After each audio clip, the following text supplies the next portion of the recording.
Welcome to Watch Mojo. And today, we're counting down our picks for 1980s bands that received and still get the most backlash.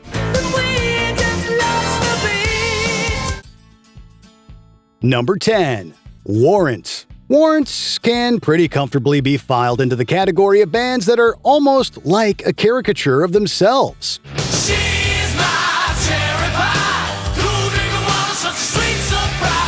The excess of the 1980s is very much at the center of everything they do. And if you don't like your music delivered with a huge side serving of innuendos, this band will not be for you.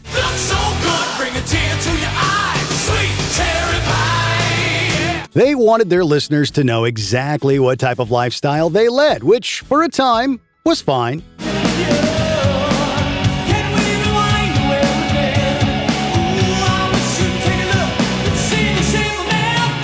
But as the times changed, people started to find Warrant's gimmick more and more off-putting. A classic example of a band that could only have existed in the 80s.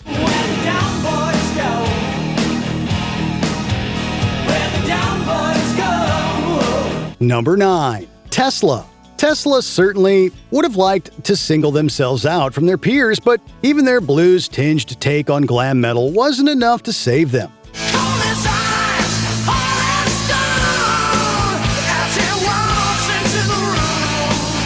Their haters would be quick to lump them in with any other old band from the era. In reality, their biggest crime is a simple one. They didn't really do enough to stand out. Any conversation about 1980s bands that haven't aged well is going to start with some bigger names. But eventually, Tesla's music will get a mention too. They leaned on familiar rock and roll tropes a little too much, and people seemed to simply get bored after a while. Number 8. U2. U2 spent many years as one of the biggest bands in the world, but it never truly got any better for them in terms of commercial and critical acclaim than the 80s. See the stone set in your eyes. Through albums like Boy, The Joshua Tree, and Achtung Baby, Bono and the boys redefined the sound of rock music, but the over-the-top persona of their frontman definitely hindered them over the years. People really don't seem to like Bono, seeing him as incredibly pretentious and self-righteous. Sure, the songs have stood the test of time for the most part, but it can be difficult to even mention U2 without immediately hearing someone complain about their image, attitude, or just the guy out front. Number 7. Mötley Crüe. Was there a band that embodied the debauchery of 1980s hair metal quite like Mötley Crüe?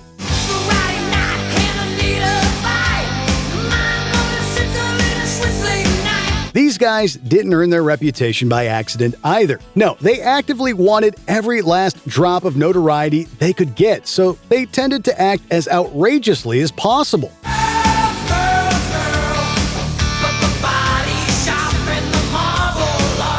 Their songs, by today's standards, could be considered sleazy as can be, but at their core, these guys are provocateurs.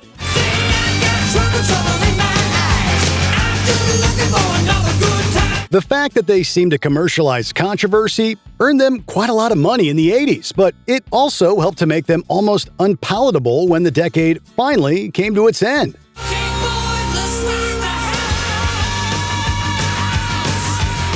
Number 6. Spandau Ballet. The new romantic era certainly was not for everyone. So true, funny how it seems. Bands like Spandau Ballet burst onto the scene with their super suave style and made it very clear that the 80s were going to be different from the 70s.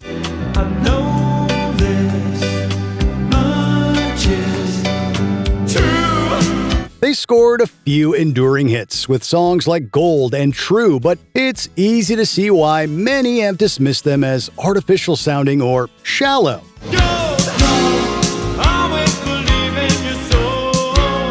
The mission statement of the band was clear: look cool, and lean into melodrama. But for as much as they had their loyal fans, their approach to synth pop was bound to leave more than a few people totally unimpressed. You can leave me standing so tall.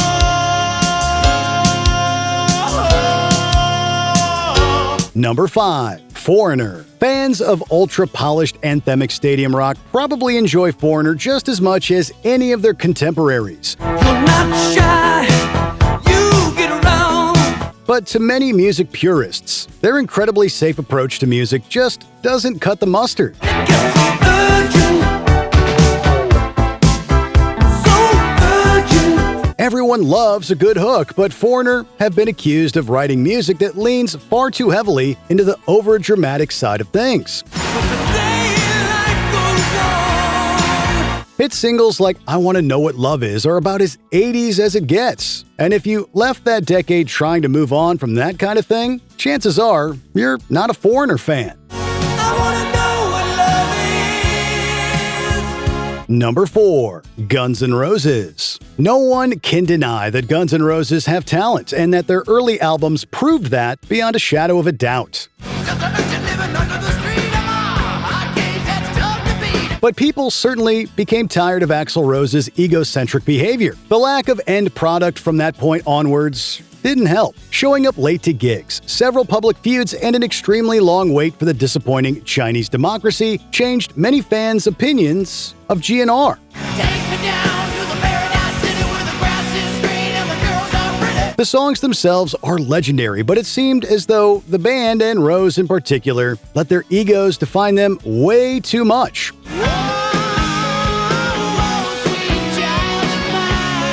A great band for sure, but one that did themselves no favors.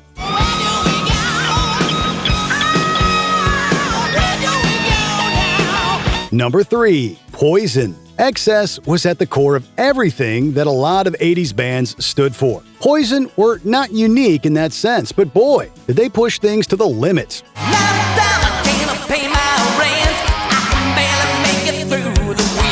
Their stage shows, music videos, costumes, and overall vibe were seen as style over substance. And to their credit, that was what they were gunning for. But Poison's haters would be quick to point out that the music, while sometimes fun, was incredibly formulaic and a little bland when you start to peel back the layers. When the grunge era of the 1990s landed, bands like Poison were constantly pointed to as a prime example of why music needed bands like Nirvana and Pearl Jam. Number 2. Kiss. Kiss were a party rock band with a capital P, scoring plenty of big selling hits throughout the 70s and 80s.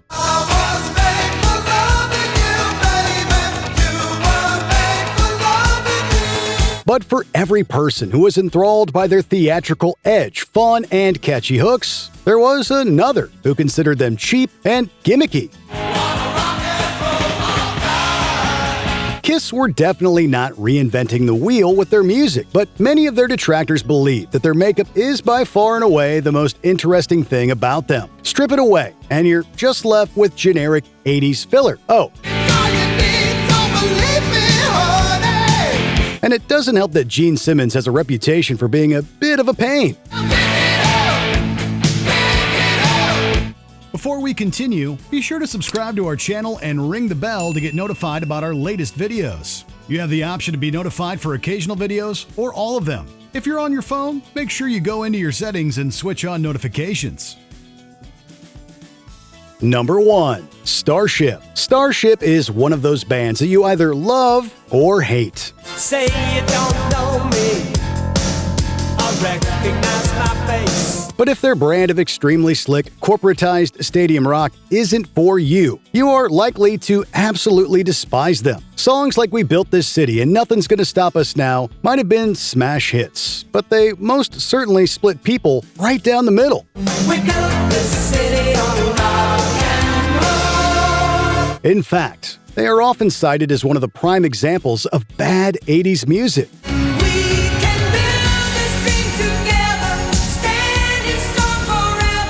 To To this day, they've retained a very special position in the pantheon of bands from that era, as a group whose music has aged like milk to a lot of people. What 80s bands can't help but get under your skin? Let us know in the comments below.